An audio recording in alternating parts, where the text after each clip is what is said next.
con la revista. Son las 7:04 de la mañana y vamos a abordar este tema que es, bueno, poco se ha tratado y que va a tener repercusiones importantísimas. Es la cuarta revolución industrial, la revolución tecnológica o la revolución 4.0, ya me estaban diciendo, 4.0. De cualquiera de las formas, con estos sinónimos, va a generar cambios en todo lo que tiene que ver con la empleabilidad del país, los sistemas de pensiones, los sistemas educativos, y ya lo estamos percibiendo cuando se habla de Uber y cuando se habla de las plataformas de servicios de transporte, cuando se habla de las nuevas plataformas también de atención al turismo, pero bueno, también cuando se habla, y como lo decía recientemente el presidente de la República, Carlos Alvarado, él hizo una comparación con la Guerra de los Trones, pero dijo qué es lo que viene por allá, porque allá viene un cambio tecnológico que todos lo estamos experimentando, sobre todo en los últimos 4 años. Y de esa manera él expresaba su preocupación al decir que si la población no ingresa al mundo de la cuarta revolución industrial, lo que va a suceder es que la brecha de la desigualdad que ya tenemos se va a ensanchar. Bueno, ¿por qué? Y es que se van a necesitar cambios en el sistema educativo, como ustedes escuchaban y veían en la información. También eso va, ¿por qué? Porque hay una automatización, hay robotización, hay inteligencia artificial que van a asumir funciones que hoy tienen las personas, que tenemos nosotros y nosotras, pero también ya tenemos avances tecnológicos que tienen que ver con la nanotecnología, que tienen que ver con la biotecnología, con el Internet de las cosas, con la impresión 3D, en fin, ya lo estamos experimentando, pero viene más. Y se habla de toda una reforma en el sistema educativo, por lo menos eso anuncia el presidente de la República. ¿Será eso suficiente? ¿Qué cambios tiene que generar también el Ministerio de Trabajo? ¿Qué cambios va a haber que generar en el sistema de pensiones? ¿Qué cambios van a tener que generar los empresarios, los mismos sindicatos, las universidades, el INA? Esto es realmente, por eso se le llama una revolución, ya sea la revolución 0.0, la revolución 4.0, es así, ¿verdad? 4.0, la revolución industrial, la revolución tecnológica. Bueno, para ampliar de este súper tema, está con nosotros la viceministra de Trabajo, Natalia Álvarez, está también con nosotros esta mañana don Álvaro Ramos, superintendente de pensiones, Álvaro Salas de la Cámara de Industrias, José Salas de la Cámara de Industrias, Albino Vargas va a estar vía remota, secretario general de la ANEP, y también el rector de la Universidad Tecnológica Nacional, Marcelo Prieto. Voy a iniciar, vamos a ver, porque son muchísimas las voces y las personas que nos pueden dar opiniones. No sé si ya está listo don Marcelo Prieto con nosotros. Si no, bueno, voy a iniciar con la viceministra de Trabajo. ¿Qué cambios se están valorando en este momento en la administración de Carlos Alvarado sobre lo que ya se anuncia, lo que ya estamos experimentando, lo que ya viene, lo que ya estamos viviendo, la cuarta revolución industrial? Buenos días, viceministra Natalia Álvarez. Buenos días, doña Laura, buenos días, compañeros, y buenos días. En realidad, parte de los trabajos que se están haciendo para adecuarnos de la mejor forma a esta revolución tiene que ver con aprovechar nuestro capital humano y darle las mejores oportunidades para lograr insertarlo no solo en las nuevas formas del trabajo, sino también en un adecuado sistema laboral. Ahí es muy importante entender que mediante la estrategia de transformación digital, la estrategia del Ministerio de Educación, que lo que busca es acercar los mecanismos y las tecnologías de información democráticamente a toda la población. Con eso se va a lograr preparar mejor a las personas para adentrarse en estos cambios tecnológicos. A la vez estamos generando un sistema de empleo que busca entender mejor cuáles son las necesidades del mercado, las necesidades de formación y la intermediación adecuada. Todo esto genera retos también en las condiciones laborales, en el diálogo social, que tendrá que ser abordado mediante mecanismos adecuados. Entender qué es lo que pasa. El temor es la palabra desempleo. Vamos a ver, hay 2 millones de personas que componen la población económicamente activa, 2 millones. pero un poco más del 50% no tiene la secundaria, ni siquiera la secundaria que hoy tenemos, la tradicional, la que conocemos. Sabemos que vienen cambios en las pruebas FARO, con las pruebas FARO, pero hoy esa población económicamente activa, el 50% no tiene ni la secundaria. Los ingresos de las personas que tienen secundaria son 2,5 veces mayor que los de las personas que no tienen secundaria. Ya voy a pasar con don Álvaro Ramos porque yo sé que el impacto en pensiones va a ser importante. Usted ha estado hablando mucho sobre eso, pero voy a pasar con José Salas de la Cámara de Industrias porque la palabra desempleo es como la primera que aparece en el escenario, la preocupación más grande. ¿Cómo lo están viendo los empresarios? Buenos días, José Salas. Muchas gracias, doña Laura, y buenos días, don Álvaro y doña Natalia, y público que nos está observando a través de la radio y la televisión. Sí, el tema de la industria 4.0 es un tema que se ha venido hablando bastante. El punto es que nosotros desde el sector empresarial visualizamos, como lo decía doña Laura, esto es una revolución. Nos guste o no nos guste, ya está acá. Ya está. Que es un punto que como costarricense me preocupa muchísimo. Desgraciadamente en Costa Rica somos pavorosamente reactivos, o sea, solo reaccionamos, o sea, solo ponemos un puente peatonal cuando alguien se muere, no lo planificamos. La industria 4.0 vino para quedarse. Quiero mencionar un par de cosas importantes relacionadas con la parte reactiva y con la comodidad que podemos experimentar de tener un nivel de vida adecuado. Empresas mundiales de mucha resonancia como Google, como Netflix, como Amazon, irrumpieron en el mercado, en un mercado estable. O sea, ellos no se tuvieron que dar de golpes con la competencia. Era un mercado muy tranquilo en el que todo el mundo estaba feliz, todo el mundo recibía ganancias, todo el mundo tenía trabajo. Y de un momento a otro ellos irrumpieron y barrieron con todo. Caso contrario, la Kodak, por ejemplo, ¿verdad?, el líder mundial de las películas, y de un momento a otro no se adaptó al mercado y lo sacaron del mercado. Eso es lo que nos preocupa a nivel del sistema empresarial. Como doña Laura mencionaba en la introducción, esto implica, primero que todo, una transformación sustancial en nuestro sistema educativo. Para aquellos que les parece un nombre muy lindo, la industria 4.0, esto es sencillamente lo que se denomina el Internet de las cosas.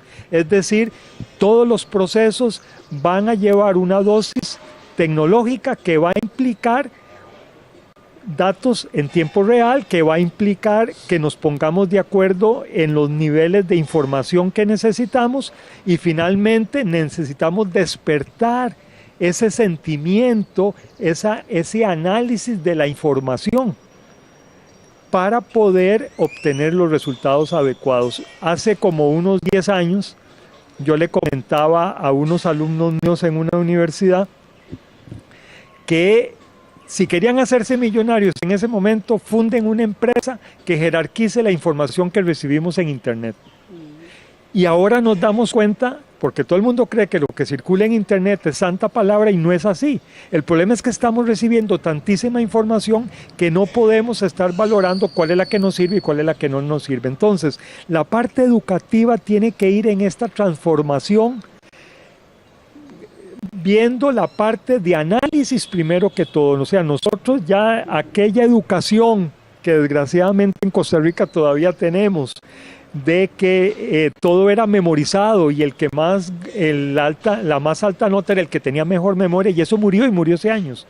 Necesitamos despertar ese poder de análisis en nuestros alumnos desde que están antes de la primaria, para que puedan desarrollar esa labor y poderse insertar en el mercado laboral. Y finalmente en el sector empresarial, doña Laura, nos preocupa enormemente, como usted también lo decía, el 50% ni siquiera tiene secundaria, y entonces tenemos que llevar a estas personas al mercado laboral dándole una capacitación que tiene que ser rápida. No podemos esperar a que esa capacitación dure 3 años. Necesitamos insertarla lo más rápidamente posible en el mercado y por eso hemos establecido, por ejemplo, la Cámara de Industrias estableció un protocolo con el INA y para que a través de un sistema de ventanilla única podamos saber las necesidades de nuestros asociados para que el INA lo sepa lo más rápido posible y bajar de los 3 años que dura el INA ahora en proveer técnicos, por lo menos en año y medio, para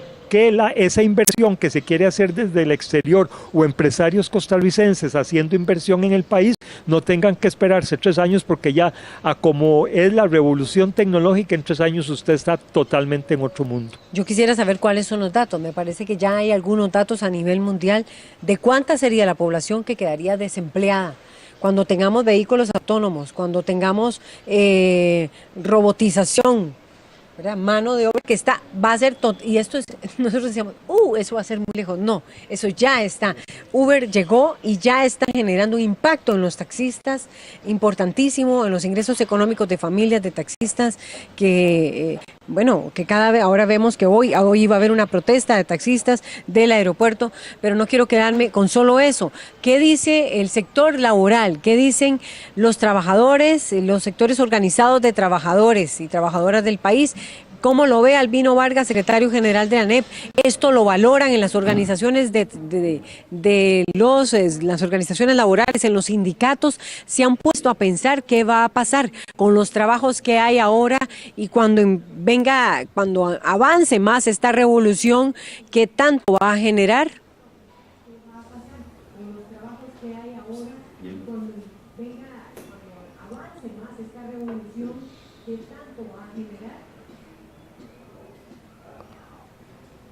Muchísimas gracias, doña Laura. Un saludo muy respetuoso a los señores y a la señora que está con usted. Evidentemente, yo creo que el sindicalismo costarricense está muy rezagado. Autocríticamente hay que admitirlo. Porque, entre otras cosas, implica un cambio de mentalidad, ¿verdad? Implica para el sindicalismo un desafío de hacerlo trascender de la barrera gremial corporativa en que ha estado sumido para dar, no sé, un cambio de mentalidad estructural profundo, porque ese asunto está encima. Eso por un lado.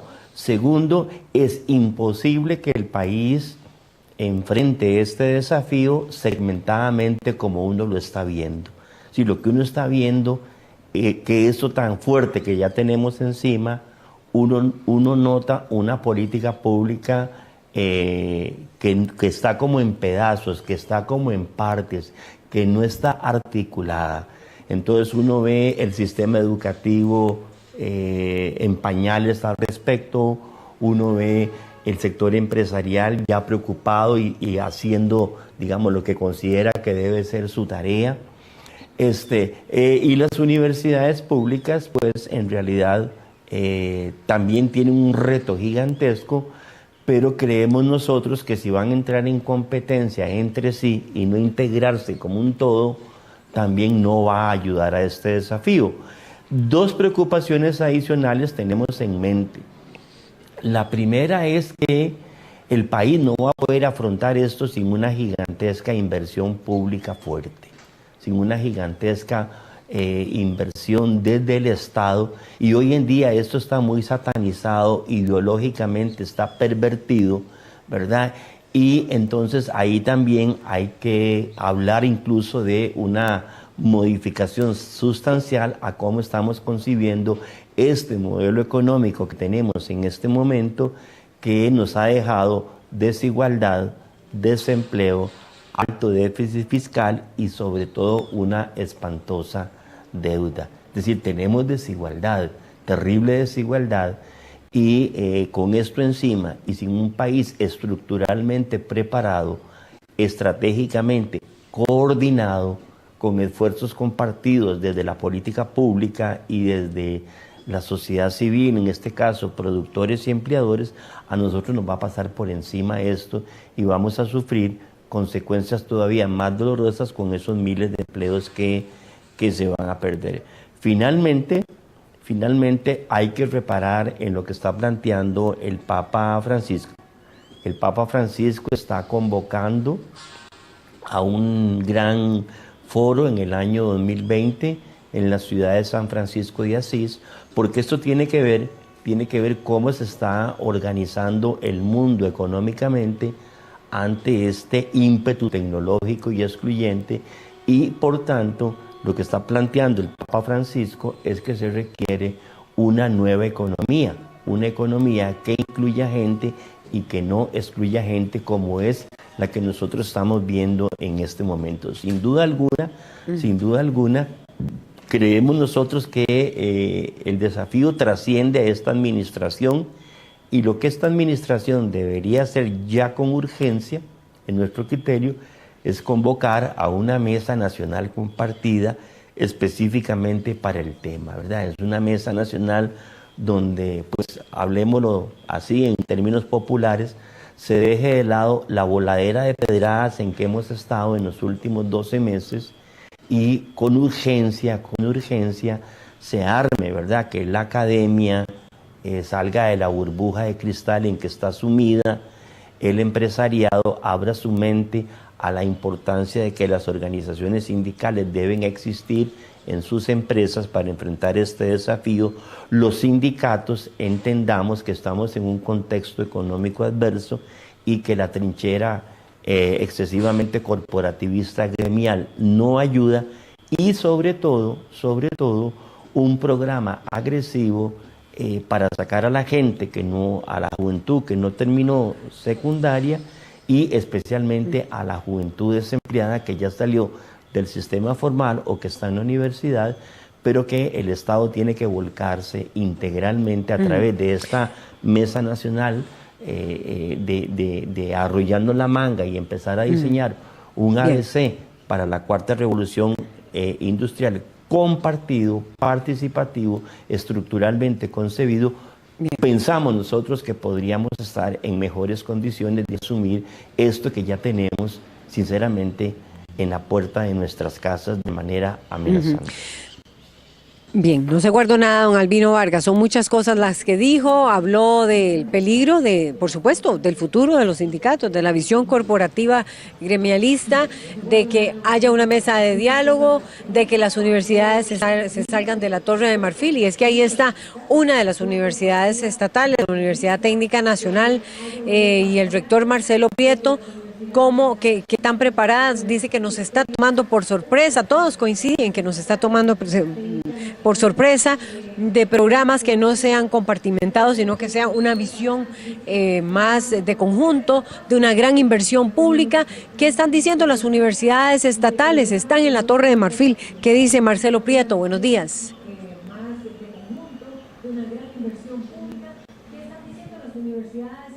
Buenos días, Laura.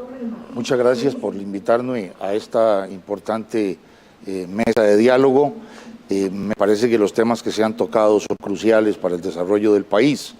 Las universidades públicas estamos trabajando desde hace mucho tiempo en tres grandes áreas, digamos, de perspectiva nacional e internacional, para poder enfrentar lo que se viene en el mundo en los próximos años.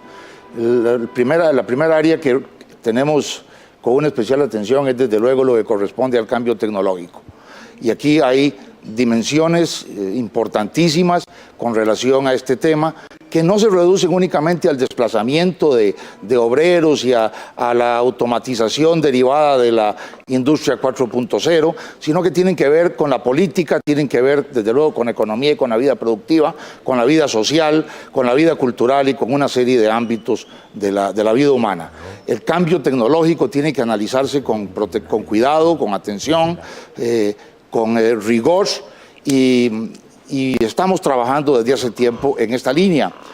Hay un distinguidísimo académico mexicano, el doctor José Ramón López Portillo, que es uno de los principales expertos del mundo en materia de transición tecnológica y de los desafíos que le plantean a los países un proceso de desarrollo tecnológico exponencial como el que estamos enfrentando en estos momentos.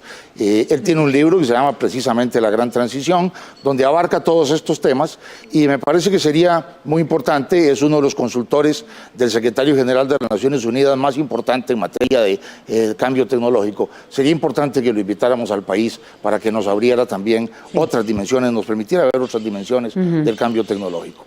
El otro elemento que las universidades repasamos permanentemente es el que corresponde al cambio climático. Los países, y Costa Rica entre ellos, desde luego, no podemos seguir ciegos y con los ojos cerrados frente al impacto del cambio climático, que ese sí ya lo tenemos aquí encima y ya está comenzando a sentirse, y eso va a tener un impacto tremendo sobre la agricultura, pero no solamente sobre el empleo en la agricultura, sino sobre las posibilidades de tener una seguridad alimentaria en el país. Y el otro cambio importante que tenemos que prestarle atención, y las universidades también venimos trabajando en la prospección necesaria en esa materia, es con relación al cambio demográfico que va a enfrentar y que ya está más bien enfrentando Costa Rica y hacia el futuro con mucho más fuerza. Es decir, el envejecimiento de la población costarricense y el descenso de la natalidad van a obligar a que los sectores laborales que están en el área productiva, que están con vida productiva, tengan sobre sus espaldas un peso muchísimo más grande que el que han tenido hasta este momento. Esos tres escenarios no hay que perderlos de vista, esos tres escenarios tienen que atenderse, pero específicamente en el cambio tecnológico, definitivamente las universidades hemos venido haciendo un esfuerzo de prospección sustantivo y hemos ido planteando nuevas carreras, transformación de carreras existentes, nuevos contenidos en las carreras que ya tenemos, un poco viendo lo que está pasando en países más desarrollados del mundo. Pero me parece que en el caso de Costa Rica es muy importante, muy importante, hacer una medición concreta de los impactos de este cambio tecnológico. La industria 4.0, las posibilidades de que haya una aplicación de la inteligencia artificial, de la robótica, de la automatización en una serie de procesos industriales, va a tener un efecto directo y primario, desde luego, en los países desarrollados. En el caso de Costa Rica, alrededor del 85% del empleo está generado por microempresas, por pequeñísimas empresas, por empresas familiares, por autoempleo, por empleo informal. En esas empresas donde el 85% del empleo se genera, no pareciera que vaya a haber un impacto inmediato sobre las posibilidades de empleo y que vaya a haber un proceso de automatización y de aplicación de inteligencia artificial.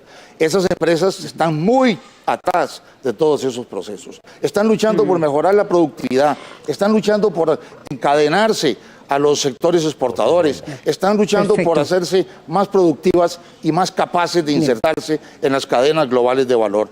Me parece que el efecto va a ser sobre un 10%, un 15% de empresas grandes de Costa Rica, sobre las que es posible hacer un estudio más detallado para ver cuáles son las empresas que van a tener esa transformación productiva, cuáles empleos van a afectar y a quién vamos a tener que reconvertir. Gracias. Voy a pedirles que hagan las intervenciones más cortas. Sé que son muy buenas y muy completas, pero tanto don Marcelo como don Albino se me han extendido muchísimo y hay que recoger muchas opiniones. Muy interesante lo que está diciendo. Yo sé que ahí me gustaría tener la reacción de José Salas, pero solo un dato. Decía la vez pasada, me parece, la Cámara de Comercio, que hay 35,000 empleos, que no se han logrado llenar en el país, porque no hay personas capacitadas. Pero va don Álvaro Ramos, porque el impacto en las pensiones, y ya un poco lo citaba Marcelo Prieto, rector de la Universidad Técnica Nacional, con el cambio demográfico ya hay un impacto. Pero con esta revolución, ¿qué tanto va a impactar las pensiones en el país? Buenos días, don Álvaro. Muy buenos días, doña Laura, y a todos los que nos acompañan. He oído mucho énfasis en toda la discusión sobre el desempleo. A mí, además del desempleo, que por supuesto es una gran preocupación, me preocupa lo que yo llamo el estancamiento salarial. De hecho, todo esto de la revolución 4.0 es una definición que hizo el Foro Económico Mundial. Personalmente a mí no me gusta tanto porque sugiere que ya hemos pasado 3 veces por esto. A mí me gusta más el término que usa McAfee y Brinholf son dos profesores de MIT que a esto lo llaman la segunda era de la máquina, como haciendo hincapié en que solo ha habido un periodo como este antes. ¿Por qué es esto importante? Porque la última vez que nos pasó, y aquí se pueden hacer la siguiente pregunta: ¿por qué existe Karl Marx, digamos, y el marxismo? Existe porque sí, uno puede transformar la economía, transformar el empleo, pero la última vez que tuvimos algo como esto, el obrero industrial inglés promedio pasó 90 años sin un solo aumento salarial, desde 1770 hasta 1860. Por eso cuando Marx escribe El Capital en 1860, en realidad ya estaba obsoleto, porque él tuvo la pésima suerte que escribió El Capital justo cuando la revolución empezó a generar aumentos salariales. Pero sí era cierto que los salarios en Inglaterra durante casi un siglo no subieron, y era una sociedad muy distinta a la nuestra. La nuestra sociedad, que viene de 70 años de crecimiento continuo con sus altos y bajos, pero un crecimiento relativamente continuo, están preparadas para estar estancadas 50, 60 años. Y eso es lo que creo que mucha gente piensa tanto en el empleo, pero para efectos de un fondo de pensiones no es solo el desempleo o el empleo, es también cuánto está creciendo la masa salarial. Y por eso hemos hecho mucho hincapié en la importancia de atender esto con un agravante, que la crisis del 2008 evidenció algo que ya se sospechaba, pero no lo teníamos tan claro. Ahora sí, referente al desempleo. Al parecer, después de que ocurre la crisis del 2008, muy rápido las empresas empezaron a recuperar sus niveles productivos, pero no se recuperó tan rápido el empleo. Y la sospecha que tenemos los que analizamos estos temas ahora es que en realidad donde empezó a haber automatización, empezó a haber menos necesidad por tantos trabajadores. Correcto. Pero a las empresas no les gusta despedir a la gente en medio de un boom. O sea, se ve feo la economía creciendo rapidísimo y despedir miles de empleados porque ya no los necesita. Y entonces que la crisis del 2008 en Estados Unidos y después mundial generó un espacio, por así decirlo, psicológico y político en que las empresas pudieran decir: estamos en crisis, despidamos a todo el mundo para sobrevivir, y en realidad era un tema que venía de atrás. Entonces a mí la gran preocupación que me da es, sí, uno puede repetir y repetir, hay muchos empleos vulnerables, y de aquí a 5 o 10 años... ¿Y por qué le preocupa a usted que no crezca la masa salarial? ¿Por el nivel de cotización?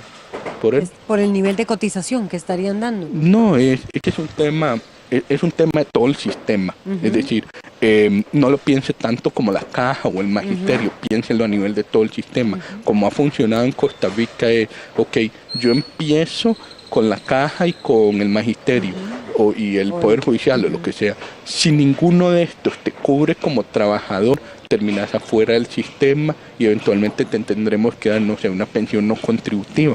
De 78.000 colones hoy por hoy. Ajá. En la medida en que mucha gente está en los sistemas formales de contribución, entonces uno se asegura que contribuyen y tienen eventualmente una pensión, pero a veces la gente puede decir, bueno, no me importa si no contribuyen porque por si no se llevan pensión. No, porque como este es un país solidario, entonces eventualmente se les dará alguna, pero sin haber recibido cotizaciones. Y hay un agravante más, obviamente, no solo hablando de pensiones, sino si la gente no tiene empleo o tiene salarios estancados toda su vida laboral, entonces su menor preocupación va a ser la pensión, su preocupación va a ser: estoy trabajando y no vivo con esto. Vamos a ir a una pausa. Ya viene la reacción de la viceministra de Trabajo, se está trabajando en esto. Decía el rector de la Universidad Técnica Nacional, no va a impactar tanto. Hay una gran parte de la población, 1 millón de costarricenses en el sector informal. Eso afectará a las empresas más grandes. Yo sé que hay reacciones también aquí de José Salas, de don Álvaro Ramos, de Albino Vargas. Quédese con nosotros, este es un tema de interés, ya volvemos. Reviva lo mejor del Festival Nacional de las Artes todos los viernes de mayo y junio a partir de las 10 de la noche. Viernes 17 de mayo, Banda de Conciertos de Alajuela. A partir de las 10 de la noche, solo por 13. Costa Rica Televisión. Llega a 13. Costa Rica Televisión. Deportivas Radio. Un programa dedicado a difundir las distintas disciplinas deportivas, actualidad, y temas de fondo. De manos de nuestros expertos, entérate de todo lo que hay que saber del acontecer deportivo nacional a través de la discusión y el análisis. Deportivas Radio.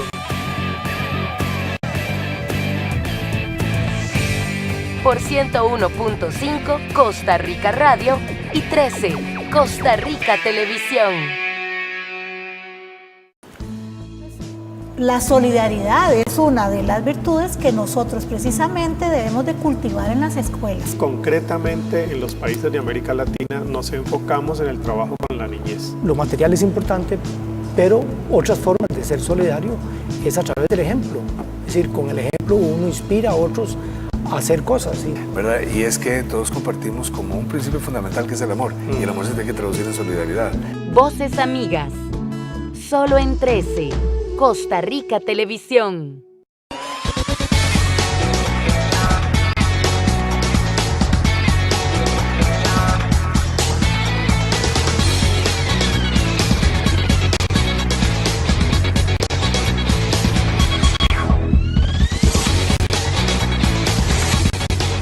Promuévete de lunes a sábado a las 5:30 de la mañana y 8 de la mañana. Solo en 13. Costa Rica Televisión.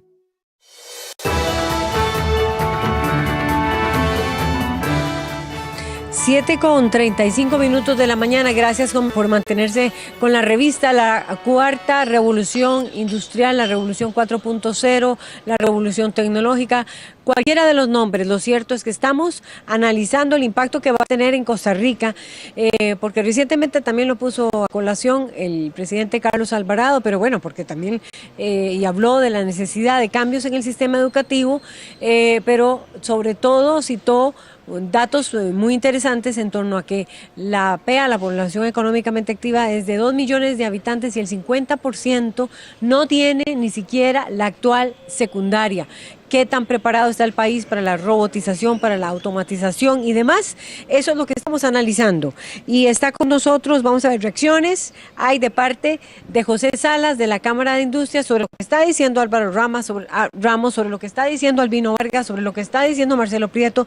Y también hay reacciones de Natalia Álvarez, viceministra de Trabajo, sobre lo que han dicho todos aquí.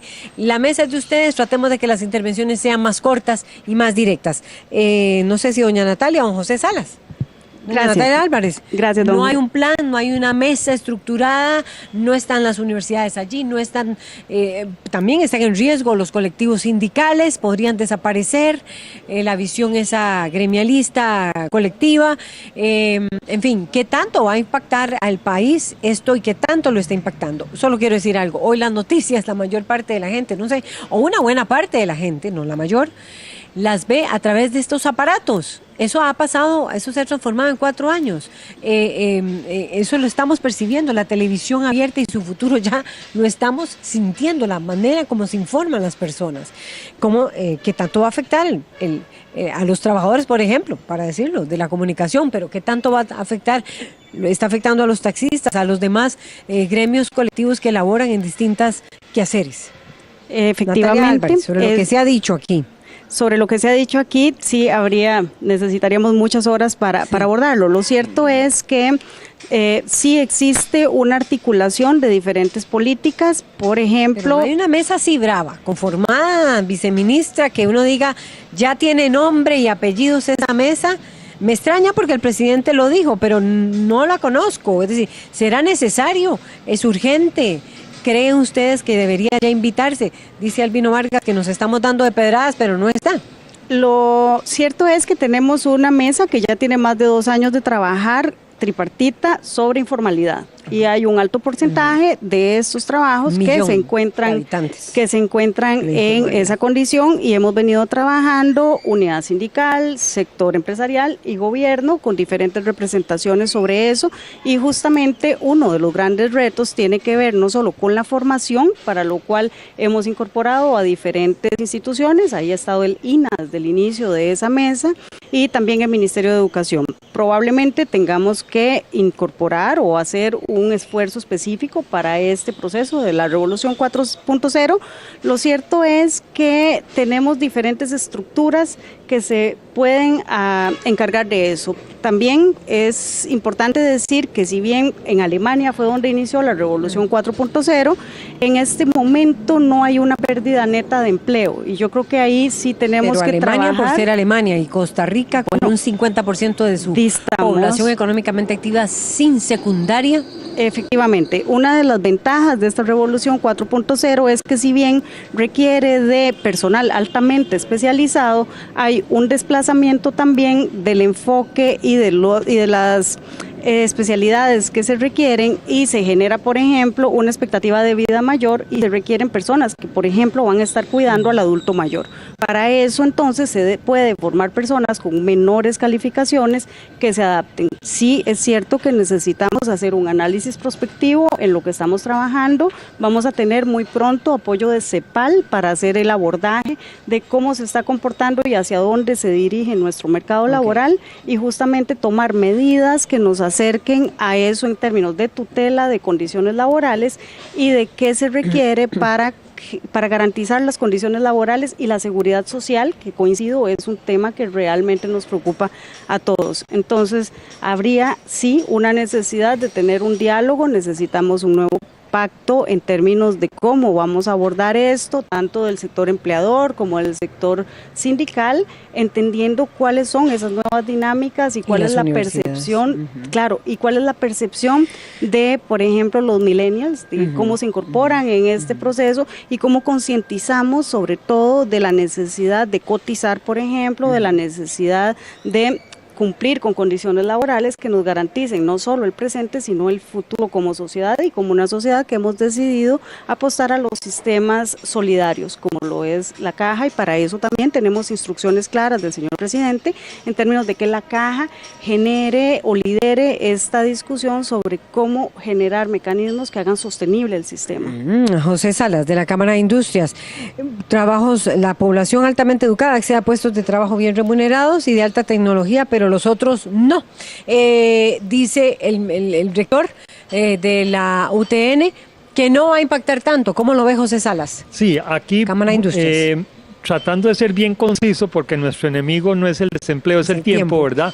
Para empezar, tenemos que mirar la cuarta revolución tecnológica como un asunto positivo para el país. Primer punto. ¿Por qué? Porque nos da la gran ventaja de poder unir zonas del país que actualmente tienen un alto desempleo. Nada más que le tenemos que dar la infraestructura necesaria, y esto es un problema país, para que las personas de esta zona se desarrollen. Nada más este ejemplo. Zona Sur. Un grupo de señoras se unen para poder aprender cuáles son las técnicas de los call centers. Aprenden durante un año el idioma inglés, la parte técnica.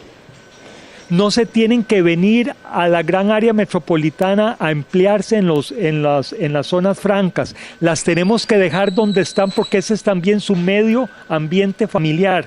¿Qué es lo que necesitamos? De ahí nos estrellamos contra el problema de que no hay banda ancha para poder hacer un sistema educativo que esté constantemente monitoreando y dándole las clases virtuales. Segundo, cuando una empresa viene a invertir a Costa Rica, no puede darse el lujo de que se pierda ni un minuto de que el sistema se caiga. Entonces, cuando usted le dice que va a la zona sur o a la zona norte y tiene este tipo de problemas, pues sencillamente se quedan invirtiendo en el gran área metropolitana y no se van a las zonas donde hay menor desarrollo. Entonces la posibilidad está. Aquí tenemos que unir instituciones autónomas, tenemos que incluir empresarios, tenemos que incluir los trabajadores y los estudiantes. Cuando don Albino Vargas decía y don Álvaro Ramos coinciden en el tema de que lo que tenemos que hacer es mejorar el poder adquisitivo de los salarios de nuestra gente, total y completamente de acuerdo, pero ¿qué es lo que tenemos que hacer? Ofrecer más empleos de calidad. Y entonces esas personas que ni siquiera tienen la secundaria, técnicamente los podemos hacer en año y medio, sacarlos adelante para los puestos que se ocupan.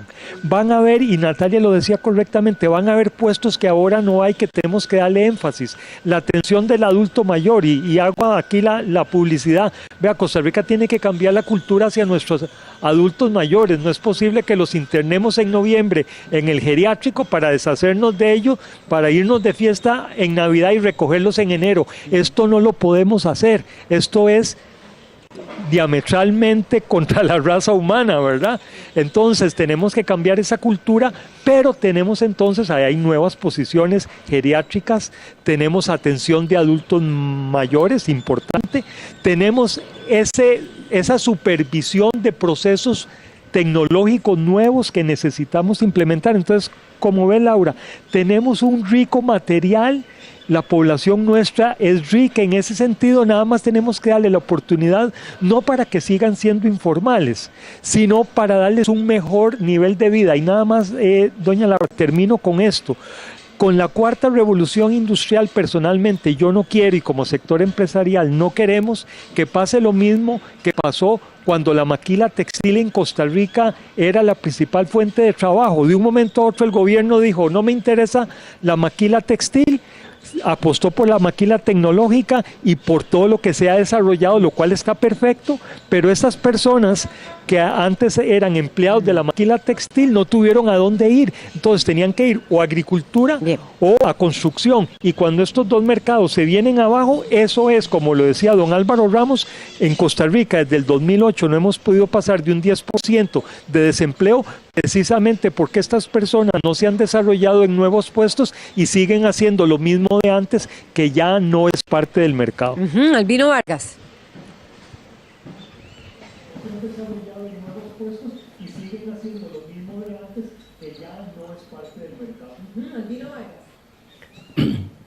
Bueno, mire, en primer lugar, si estamos hablando de que la mitad de la población económicamente activa no tiene secundaria, estamos hablando de un gran fracaso de las políticas educativas de los últimos tiempos.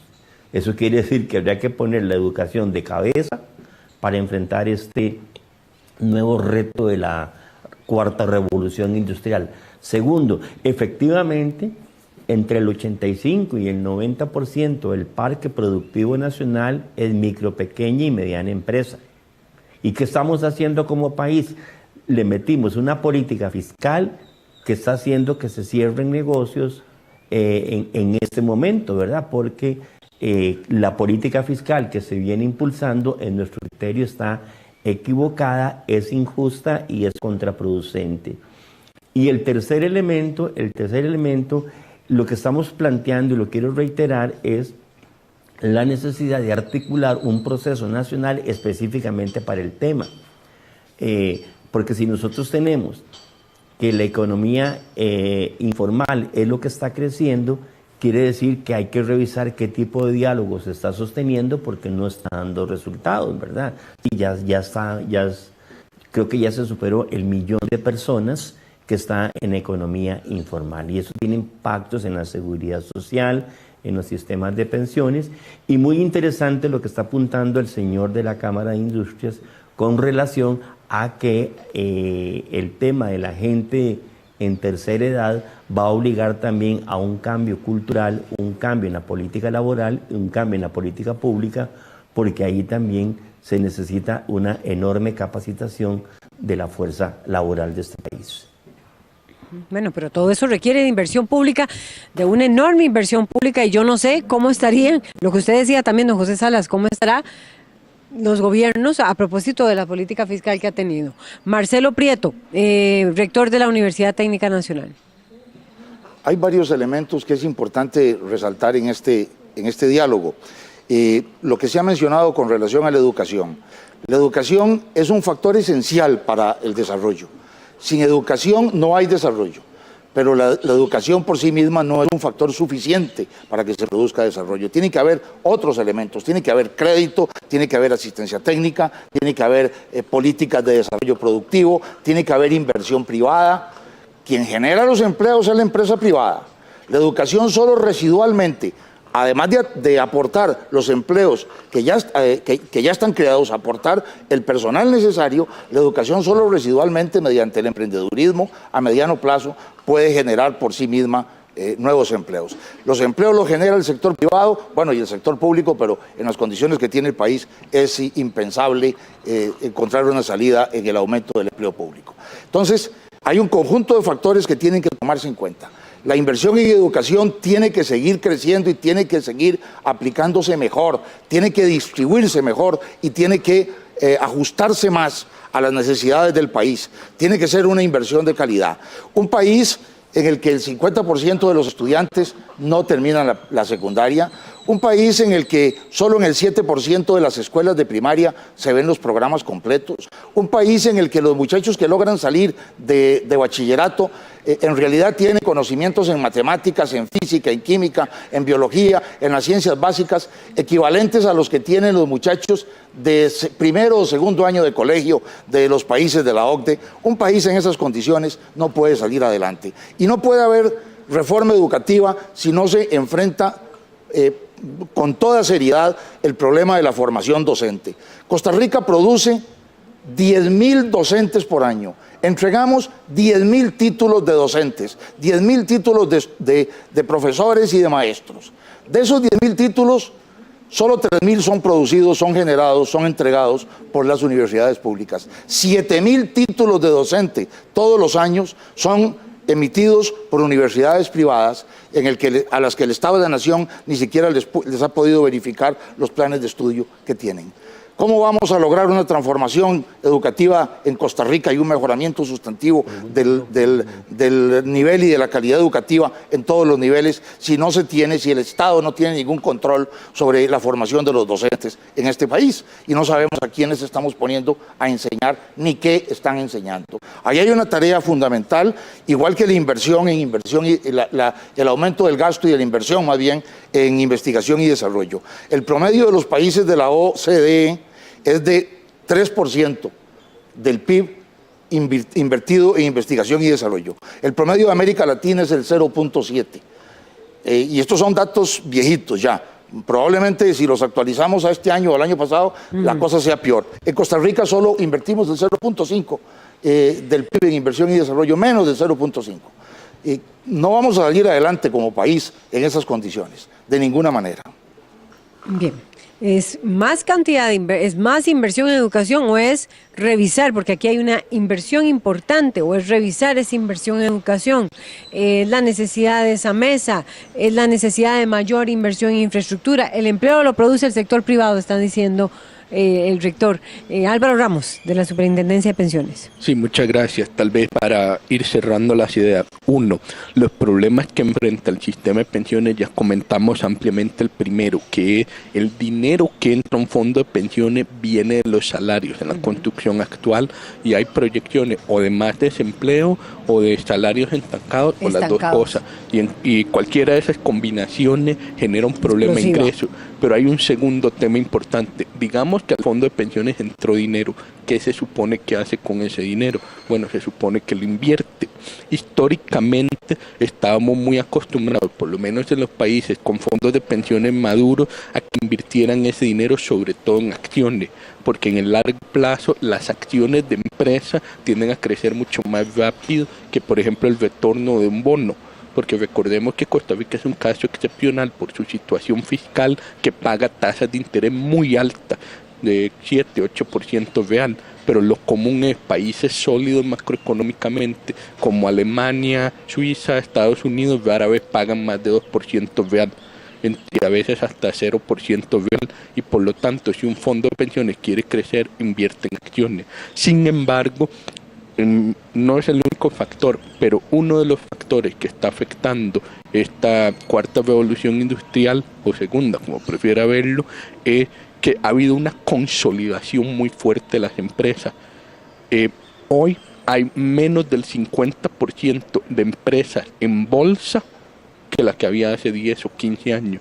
En otras palabras, si antes podías invertir en 5.000 empresas diferentes, no sé, en el Dow Jones, hoy puedes invertir en 2.500, porque se han ido concentrando y concentrando. Un ejemplo que me gusta mucho es el de Facebook.